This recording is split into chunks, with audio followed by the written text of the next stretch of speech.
So could I just welcome you all to a very special speaker evening. Tonight, as our guests, we have Zoe and Yvette from Hockerill Anglo European School in Bishop Stortford, Sophie from Lambrook School in Berkshire, and Savannah from Tain Academy in Ross and Cromarty. I've got two connections with Tain Academy. First, that was the school which I attended from 1962 to 1969. And I'm delighted that four of my schoolmates are on this call tonight.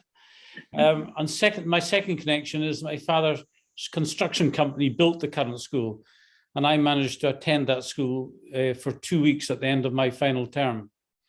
Now, Savannah on the call tonight has a further connection to the construction of the school, in that her great uncle, who we all called Tosh, which was short for Macintosh, was part of the team that built the school. I'm not sure if you knew that, Savannah, but I'm assured that is the case. So we'll be following now the established Zoom rules, with everyone getting muted, which I'm just going to do. Those that are invited to speak are required to unmute themselves ahead of speaking. The order of the talks tonight will first of all be Sophie, then Savannah, and then Zoe and Yvette. And could I ask you all to introduce yourselves ahead of your presentations? I should also declare an interest that Sophie is my granddaughter, of which I'm very proud. So Sophie, it's over to you. Warming oceans. I'm Sophie Broom, and I'm 10 years old from Lambrook School.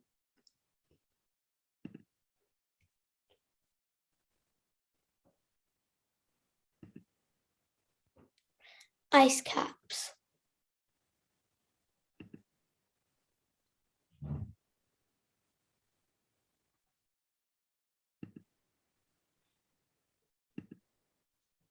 We are making ice caps melt. Animals in the Arctic and Antarctica will soon lose their homes. But we can make a difference by changing our habits.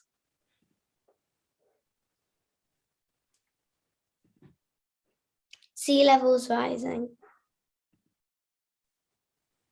Sea levels are rising because humans are polluting, creating too much CO2.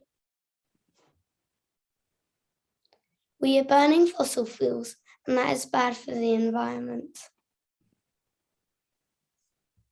This is causing the global mean average temperature to rise. As a result, the ice caps are melting and the sea levels are rising.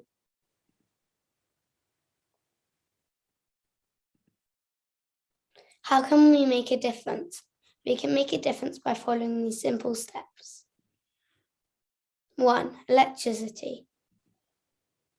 Use energy-efficient refrigerators. Fully load the dishwasher and the washing machine. This will reduce the number of washing sessions. Turning lights off when you leave a room.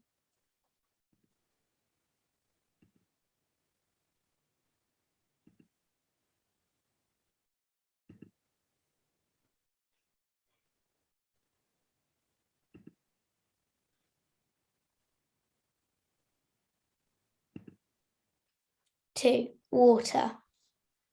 Take a shower instead of a bath. Turn off the water while brushing your teeth. Wash your dish immediately after eating. You'll take less water than later when you have to scrape off all dried food debris.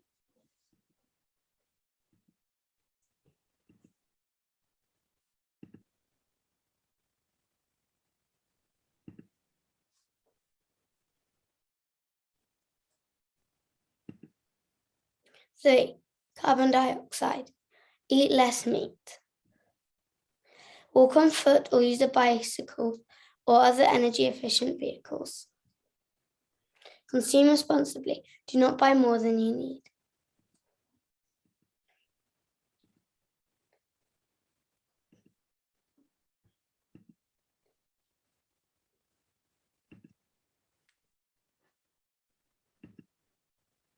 4. Plastic.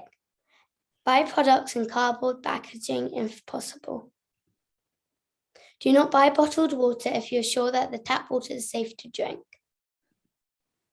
Do not use plastic bags for keeping foods at home. Use special reusable containers.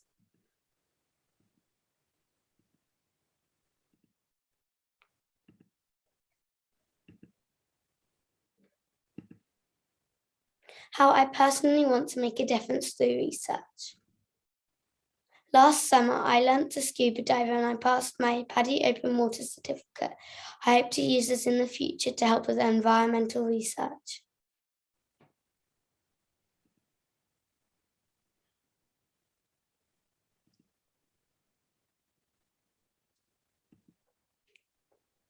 Thank you for listening. Thanks very much, Sophie. I wonder the problem is I hadn't got the screen sharing thing up. Yeah, no, I have. Okay, thanks, Sophie. I'm going to invite everyone after the 3 talks are over to comment on the 3 presentations. That was excellent. Thanks very much. Now, Savannah, wonder, can you share your screen? I'm not sure how. I'm really sorry. Right. On the It was only a map I had. On the bottom of your screen that says, well, can you do it without the map? Yeah, completely. Have you got the map up on your speed? Have you got the map up on your computer just now? No. If you put but the I map, have everything else, so it's fine. You're okay. So you don't require Yeah, I'm okay to start. Okay, you carry on then, Savannah. Okay. Hello, I'm Savannah, and I'm from Tain Academy. Today, I'm going to be talking about the impact the North Coast 500 has on the local environment and tourism within our area. The North Coast 500 is a 516-mile route that both starts and ends at Inverness Castle. It was launched in 2015 and links many features the North Highlands has to one route, going around the top of Scotland, taking in places like Ullapool and Thurso. While this is potentially a major boost to the tourism of the Highlands, it also can have an impact on local lifestyles and environments. The Highlands are known for their beautiful landscapes of rolling hills and gorgeous countryside, packed with small rivers and overrun with wildlife, creating picturesque scenery that is famous across the globe, with many parts even being used in films, such as James Bond's Skyfall.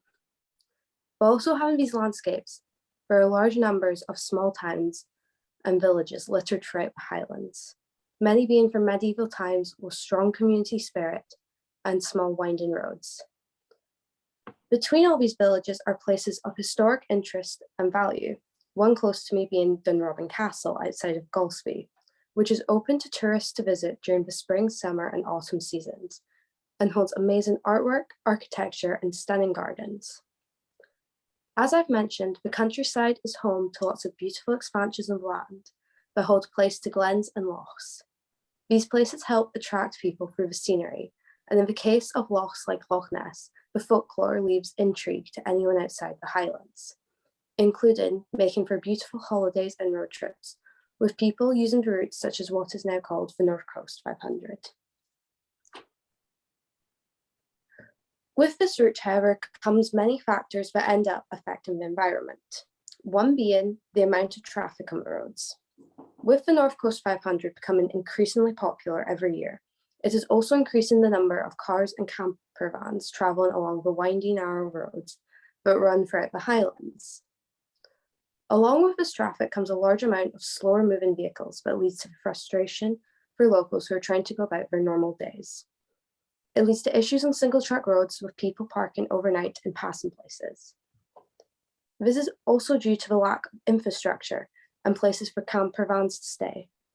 Not only a lack of space, but there's also a lack of public toilets for tourist access, with them having to enter supermarkets and restaurants in most places to use one, being highly inconvenient for everyone involved in the situation. Following on from there being an influx of people coming from the rest of the UK. Many Highlanders themselves had staycations due to COVID and decided to also do the route, adding to the number of people on the roads and using the facilities, and with people struggling to get into places to stay. With this route also comes a lot of negative impacts and issues. One of these issues being with the amount of traffic on the roads and how it negatively impacts the environment. One of these impacts is that it can lead to animals being killed, with many people not being used to the winding single track roads. They can have tendencies to go too fast along them, not being aware of wildlife running out endlessly. This can be damaging to our local ecosystem with the amount of traffic, as well as endangering the animals. Another impact of these is that passing places are eroded, which can lead to an expensive cost for local councils and lead to damages of local people's cars with less space for them to be able to pull into. Another issue is to do with the amount of litter, with bins being too full or there not being enough bins, with many campers leaving litter to float about and causing visual disruptions, as well as having them to be a danger for the wildlife.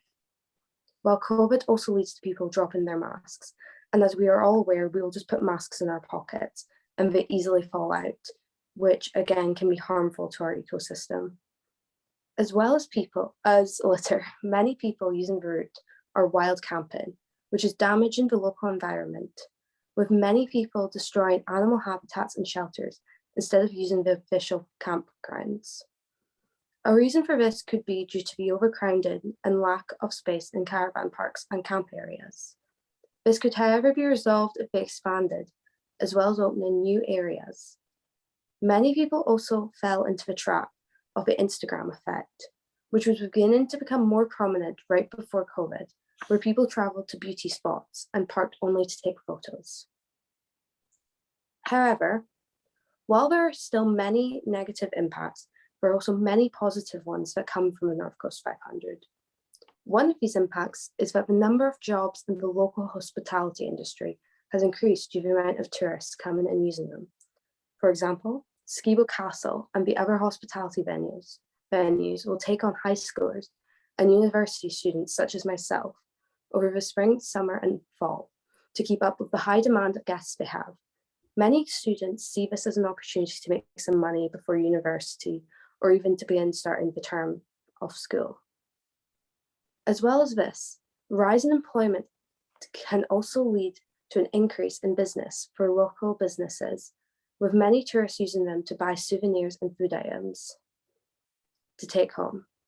This can all increase the local economy and help make Scotland and the Highlands a much more prominent tourist destination.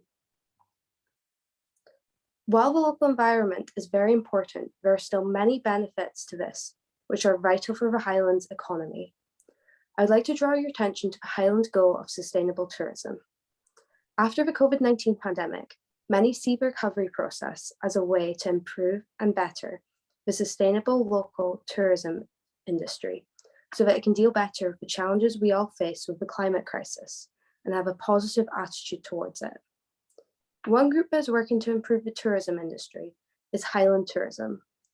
They were created to build on the uniqueness that the Scottish Highlands has to go against the challenges of climate change. They have many projects starting up along with other tourism groups that are renewable. They are aimed to help demonstrate what environmental tourism will hopefully look like in the future. There are many ways that people can help make tourism more sustainable within the area, and locals in general can help out a lot with this. Another group, which some of you may very well be involved with, is the Tain and District Development Trust, who recently launched a project to encourage people to visit our very own Easter Ross Peninsula, which is often missed in the rush to complete the North Coast 500, an environmentally sustainable way they introduced this. One of the ways people can make tourism more sustainable is by using local natural harvests from the land and offshore to produce sustainable food and drink. This can be made by talented culinary artists or even small business owners.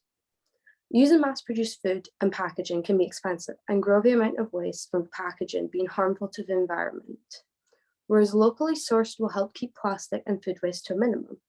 This needs to be encouraged to all businesses However, many are already beginning to seize the opportunity, particularly locally we've seen an increase in this.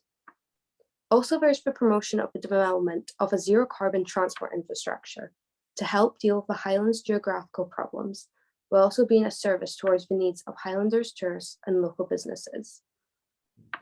This is just starting up since the COVID-19 pandemic, and there's hope to see it really come to its full potential in the next year or so. And to sum up everything has been said, I feel even though the North Coast 500 is a very good idea, the correct infrastructure still needs to be put in place for tourists and locals alike. I hope that by hearing all this, you are more aware of the North Coast 500 and how it impacts the area and its environment in different ways. With this being very important, as we must preserve our local areas for future generation, to keep it beautiful for them as it has been for me. And thank you all for listening. Thanks very much, Savannah. That was fantastic. Colin and Joan George, who are on the screen, their daughter, I think it's your daughter's. Yes, it is your daughter. Lives on just off the North Coast 500, so they'll be quite familiar with it.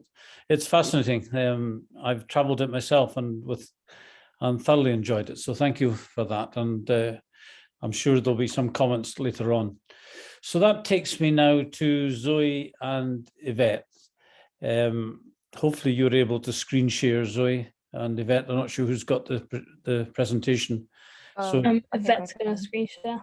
Can I invite you to set it up? I can do it. There we go.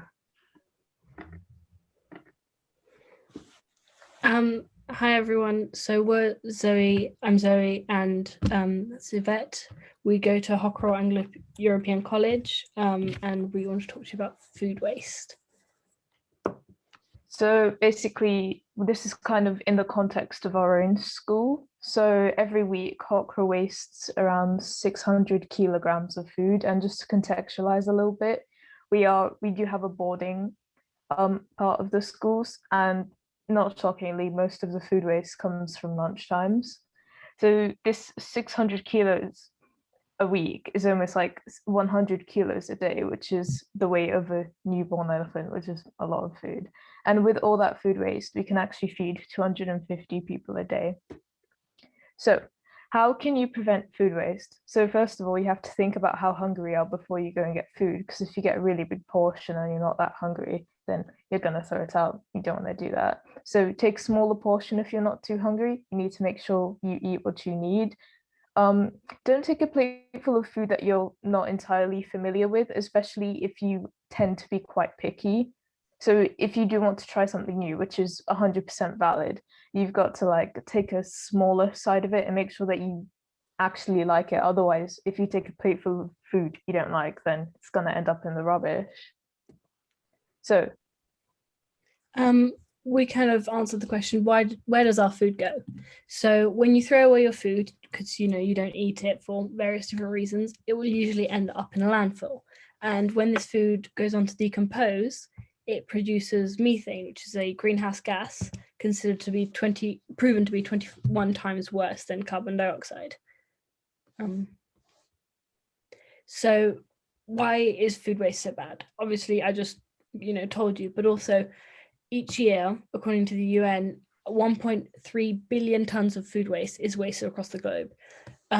It's estimated that last week, the average family threw out about 3 kilos of avoidable food waste. So food waste that could easily have been used to do something else. Food waste generally occurs at different levels of the food system, both farming, processing, transporting, cooking, but also consuming. So it's, obviously not all the individual's fault, but we have to take part of the blame. By diverting food waste away from landfills, we can therefore reduce our carbon footprint and capture renewable energies. This is because food waste is recyclable and can be used in a smart way to trim down greenhouse emissions that come from landfills. And I found some quite shocking facts about food waste, which I found shocking, Yvette found shocking, and I think we all do. If only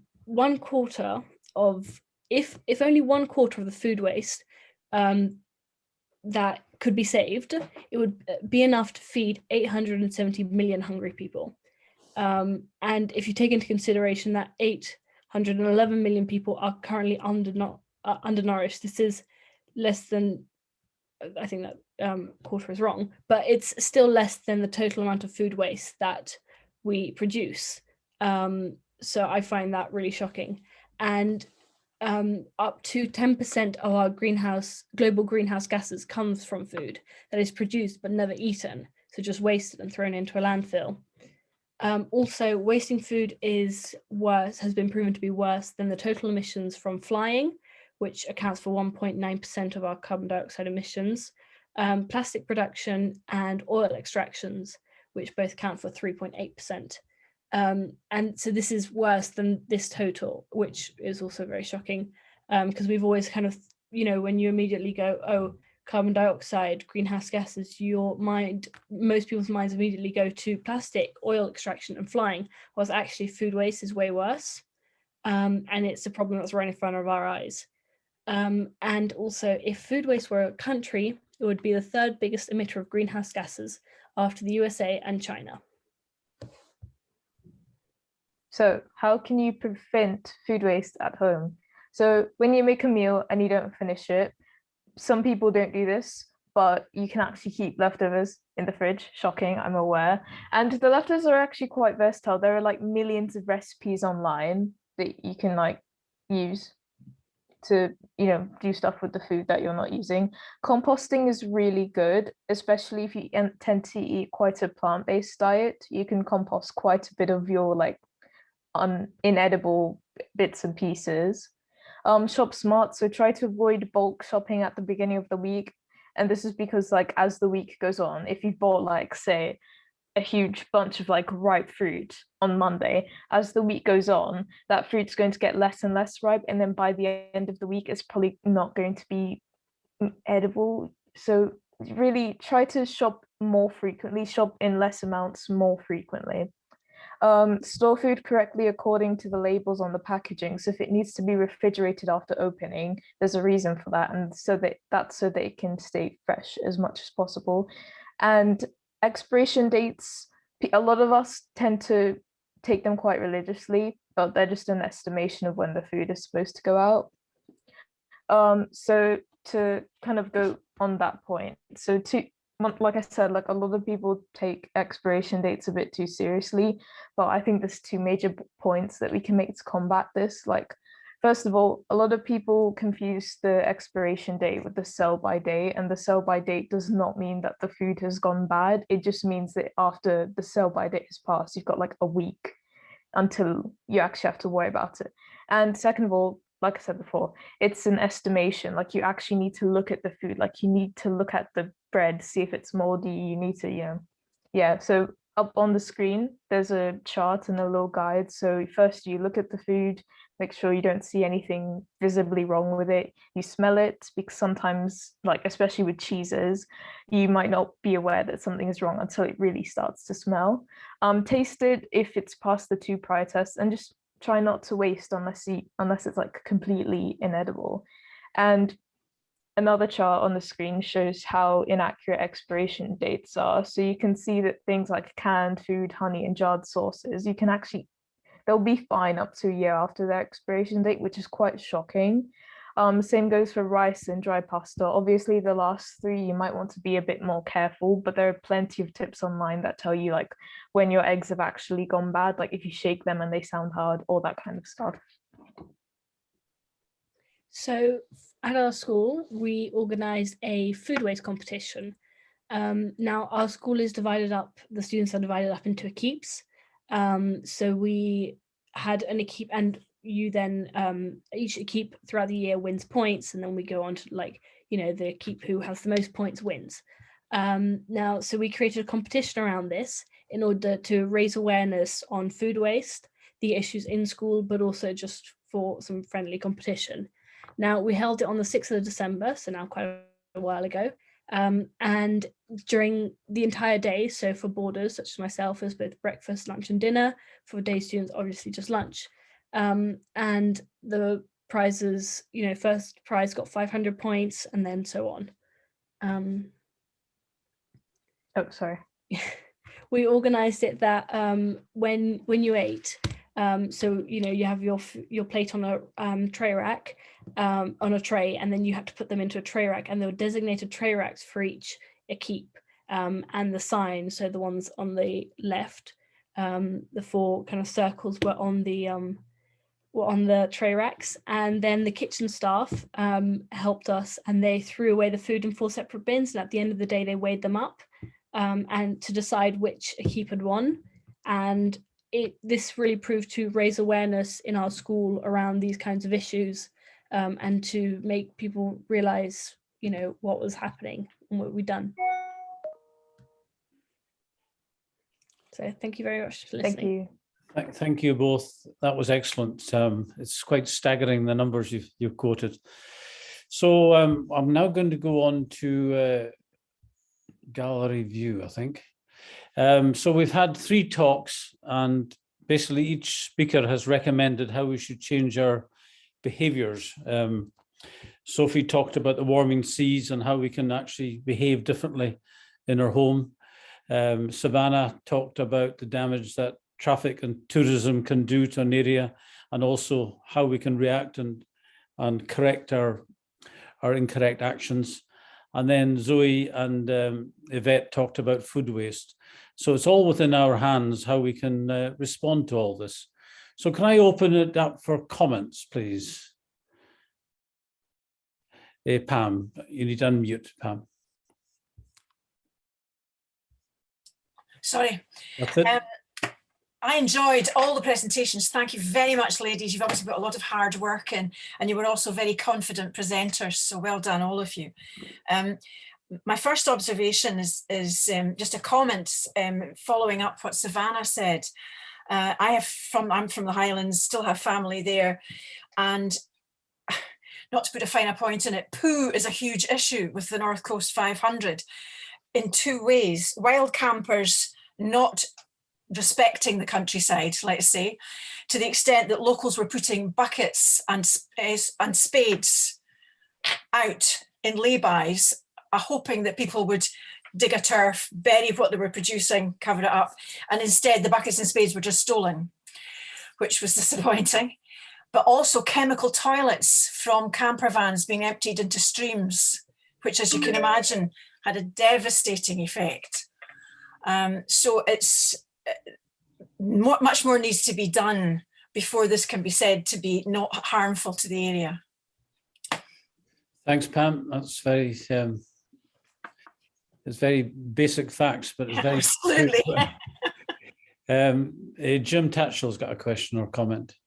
Yeah, thank you all. I'd like to echo the comments that everyone's made about the presentations. Really thought-provoking from all of you, and in very different areas. So thanks all of you, and Mrs. Mackenzie for organising. So much appreciated. Thank you, Angela. I was just wondering, particularly for Yvette and Zoe, if you've noticed any sort of follow-on from what the effort and the work you put into that particular competition. Have you seen that people are a little bit more aware of what they're wasting, and do you think that's going to carry on? I mean, to some extent, I have seen some changes. Like, I'm not a boarder like Zoe is, so I only really see lunchtime, but like quite a few of my friends are quite conscious about like how much they throw away. And I've also noticed they've become a bit more confident with like asking about portion sizes and stuff, which was, I think, our biggest issue, was that people were too scared to ask for more or for less. So I'd say that is quite a big improvement. Yeah, I think definitely I think the actual like number of food waste, we haven't actually followed up on that. I think that would be interesting to do. But I think even if that hasn't gone down, the general awareness of students around campus, where, I mean, the other day, in a completely unrelated subject, we somehow started talking about it in economics, and the whole people's knowledge on what food waste does actually, kind of showed. And I think that was really, really good, because it means that even if, they still might waste some food, they're definitely more aware of what they're doing, and then therefore do it less, waste less at home as well. That's really, really helpful. And I think it's the task of the people that run catering establishments to think about this, because the portion sizes is something that's not really thought through, because you get some really small people that don't eat a lot, and you get really big people that eat more, and so varying that portion size is really helpful. So thank you for that. I'll pass that across, and my whatever I can do, I'll do to help. And thanks both of you for really thought-provoking talk. Thanks, Jim. Keith Brownlee. Thank you very much indeed, Gordon. I thought the presentation's absolutely fantastic. I think it's this youth focus on the environment, which is so key. And just to share with everybody that I was actually at the Wilderness Foundation this afternoon, really exploring what we're going to do in 1240, which is produce an eco fair. And that's quite important. We're going to work with the young farmers. And young farmers are equally important, be it Scotland or England. And we're going to try and rope them with Rithel College, which is very much the agricultural focus, to take some of the messages that your presenters have put across. I think the food waste one is absolutely amazing, but we're actually looking at a project called Plastic Soup, which is actually trying to recognise that there are parts of the globe where plastic is just polluting the oceans, and it's just totally unacceptable. So I think the messages that you've all put through are absolutely amazing. I want to mention one other thing, and that is that Rotary are running a young environmental competition. And for me personally, I think the 3 presentations I've had this evening are equally worthy of actually entry to that, Gordon. So I would first of all ask permission to actually show this video. I know it's being actually recorded. To record this, I know that it might not be possible for the Scots people to come down to Essex, but certainly to be able to show that to a wider audience, to emphasise and learn the lessons that have been made, I think is absolutely so important. So I want to say again, congratulations, excellent presentations, brilliantly made. Thank you so much. Thanks, Keith. You mentioned farming. Some of the supermarkets reject vegetables are not 100% perfect.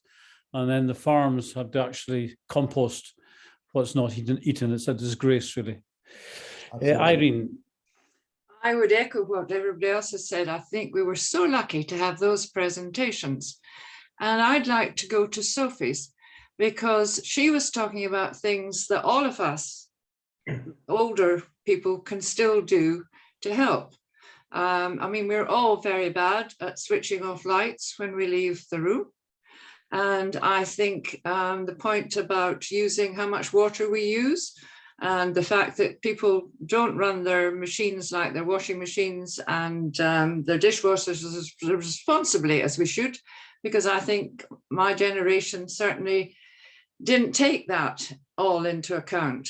And so I think you've highlighted something that everybody can do, as the food waste as well. But it's very basic. We all live in a house that consumes electricity, etc. So I think we should take your point on board, Sophie. Thank you. Well done. Thanks, Irene. Right. Anyone get anything else? Peter, you need to unmute, Peter. Hey. Yes, very impressive presentations, and apart from being very well put over, the messages were excellent as well. What I took out of this is that so much of what was discussed is to do with our behaviour, and we do behave badly. Sometimes it's really bad behaviour when we leave litter around and do things which affect wildlife and the like. But we do other things which are bad, which are careless, as Irene alluded to before. So I do think we can do a lot ourselves, but I do wonder what we do with those people who willfully behave badly. How do we deal with this? Because it's relatively easy to improve our behaviour when the things we're doing are straightforward and easy. But how do you stop someone dropping litter? The other general comment I'd make is that I was surprised, as I'm sure many were, at the amount of global warming which is caused by food waste.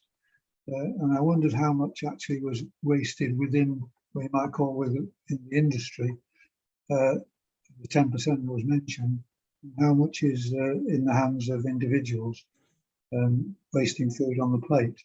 I happen to have been brought up during the war, and it wasn't until 1967 when I visited America that I realised that you didn't have to eat everything on the plate put in front of you.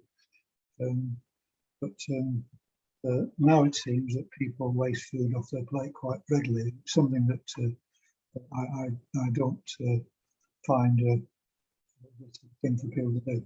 Anyway, excellent talks. But have you any idea that what percentage of food waste is down to the individual, and how much is about 10%? I personally don't actually know. I could look it up, but I think that the huge part of it rests on the industry itself, because that's where, I mean, I know a lot of fruit industries, if the banana isn't perfectly curved, or if it isn't perfectly yellow, or if a carrot comes out and it's, you know, crooked and wavy instead of straight, the companies will also often just directly send it to a landfill because they know it won't sell. And I think that's partly because, you know, we as individuals will think there is something wrong with that banana or with that carrot, so we won't buy it, and therefore, and the industry knows that, so they just throw it away. But I think that, I mean, as in most cases, a huge part of the responsibility lays on the industry itself, but also on us as individuals. When Peter was a lad, he would have eaten any shaped carrot or banana. So something has changed in the last, it'll be, is it 50 years ago you were a lad, Peter? A little more than that, I'm afraid. I think I read recently, though, that there is one company, presumably grocer of type, who are going to promote misshapen vegetables and fruit as having nothing wrong with them, and possibly selling them at a slightly cheaper rate. But there was definitely something in the press recently about somebody going to promote this. Can't think what it was, though. The obvious point that occurs to me is that misshapen vegetables and fruit that isn't completely correct could surely be used in the prepared food industry. I'm sure they find ways of using misshapen carrots and straight bananas. I think we probably are, Peter, because any of us that grow any vegetables or anything ourselves, we cook them, whether they're the right shape or bottle them or preserve them. Anyway. I spend hours peeling my multi-shaped carrots, yeah. Nothing which our presenters talked about tonight cannot be done. It all can be delivered. Yeah. We listened last year to lots of conversation about COP26. We've all got to remind ourselves there was COP 1 to 25 ahead of them. And they took, I don't think they actually reached a final definitive decision, although they claim they did. But will anything happen, I wonder? Jim, could... Yeah, just one more thought, and just on the thought about the vegetables, there are a lot of supermarkets now that are selling wonky this and wonky that, and wonky just means misshapen or a bit small, and so that works very well. Another thought is that we've all been horrified over the last couple of weeks about the events in Ukraine and the invasion by Russia there. One of the side effects of that has been a huge jump in the cost of fuel and energy that most of us are aware of, especially if you've been past a petrol garage recently. Now, it could lead to an unexpected positive consequence, because people are starting to think about how much energy they're using and what energy they're using, and our exposure to fossil fuels. And there are two ways this could go. So government at the moment is making a decision between do we invest more in things like fracking? Do we drill more oil and more gas from North Sea oil fields and gas fields? Or do we boost the recyclable and renewable energy production capability in this country? And what I think I'd be interested in hearing is if anyone else has any thoughts about how we can influence that decision, because obviously there's a way that I'm guessing we'd all probably be in favour of, which is the latter. But I still fear that people are going to just be railroaded by the government into the former, which is digging up more oil and piping on more gas, which is just going to carry on this disastrous route that we're on. So apart from contacting our own members of parliament, and I expect Julie Marsden to get 24 at least letters or emails if you're all local. But apart from that, what other ideas are there of ways that we can try and influence that that direction of travel away from just trying to find another place that we can buy our oil from, whether that be Iran or Saudi Arabia or Venezuela, which all come with their own problems, or digging up our own. So what other ways are there that we can influence that decision? Particularly that question's aimed at the younger people on this call. So how different are Zoe and Yvette, Sophie and Savannah? How is your behaviour going to change as a result of this crisis that the environment is currently in? I think on the energy side, a lot of us could use solar panels. I mean, I know my parents are getting them at home, and I think a lot more people can do that. That's definitely greener energy than petrol, electric cars, that kind of thing. Definitely. Thanks for that. Sophie, have you any thoughts as to how we all should change our behaviour? Well, at my school, lots of people just leave the classroom, leaving the lights on, and they always take a lot of food and never eat it. And I'm just there, like, well, you could eat your food. So I think trying to eat all the food that you get given. Okay, thanks. That's very sensible. Right, the questions, Colin and John George, I think. It's Colin. Yeah, this isn't really a comment on how you impact on the government.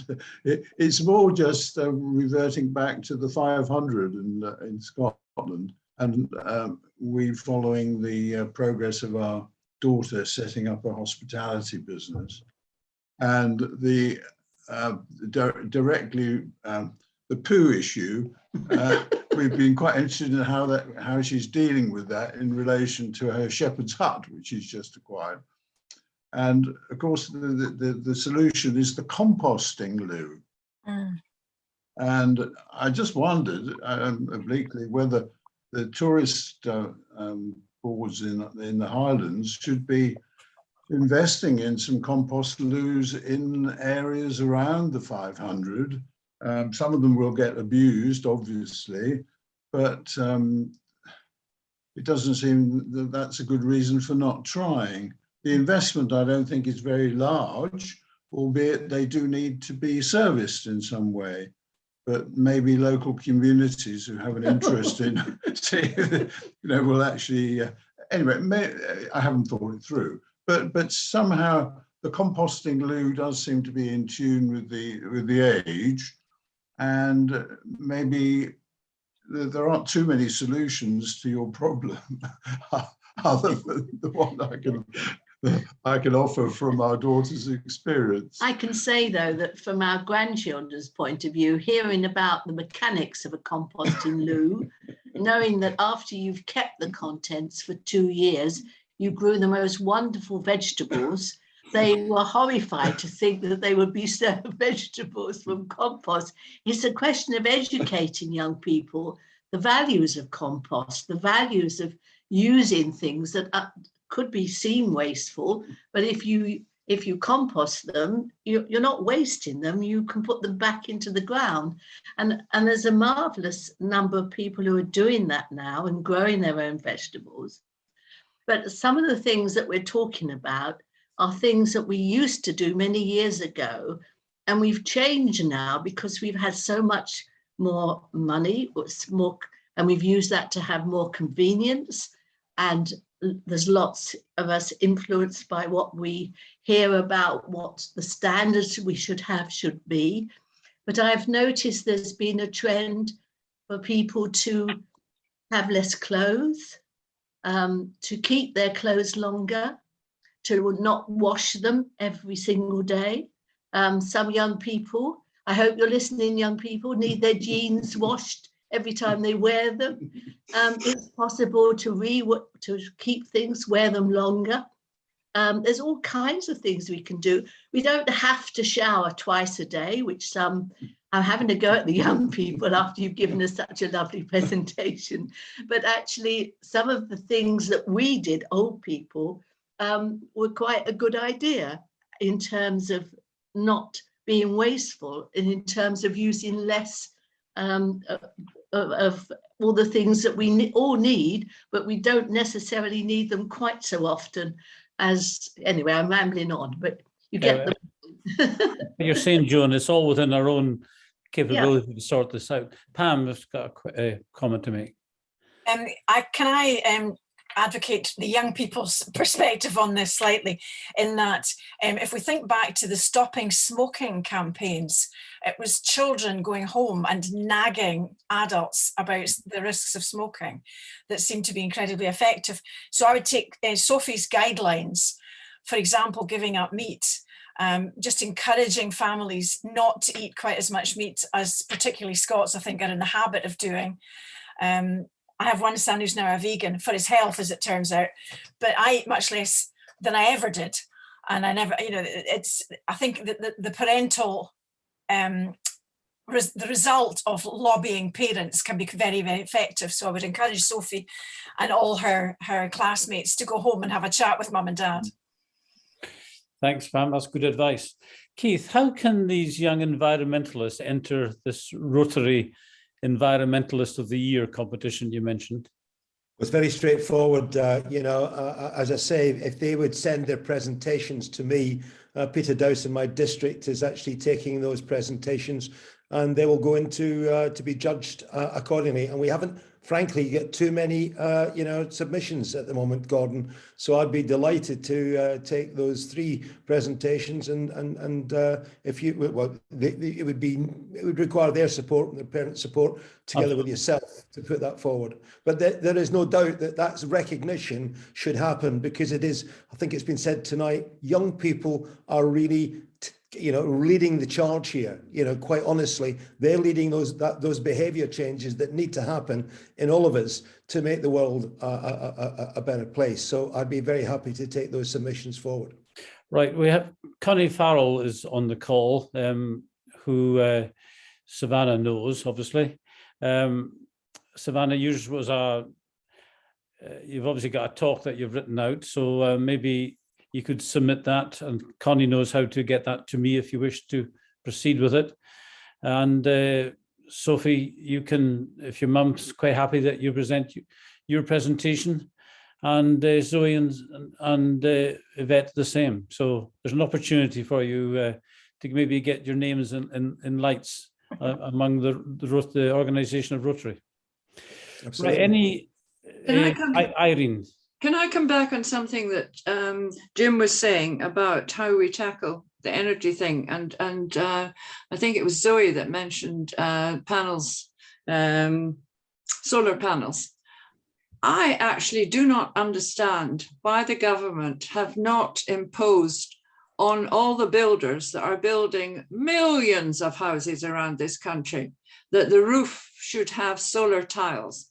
Because I understand you don't need to have panels now, which was a problem sometimes with the shapes of the roof. There is actually solar tiles that can be used. And I think the only problem is the builders' profits. And I think it's something that the government could be legislating on. I don't know what anybody else feels about that, but to me, it's a fairly obvious way to deal with some of the energy problems. Anyone got a reaction to that suggestion that the government should legislate? Yeah, here, here. Here, here. Here, here. Good. So you can go and write to Julie Marson, Irene, tonight and tell her to Can I do it tomorrow, Gordon? tomorrow. That's right. Okay, well, is any other comments before we sign off for tonight? Okay, well, could I just say a huge thank you to Yvette, Zoe, Sophie, and Savannah. That was excellent and very thought-provoking. And there's very obviously support from everything that you've said.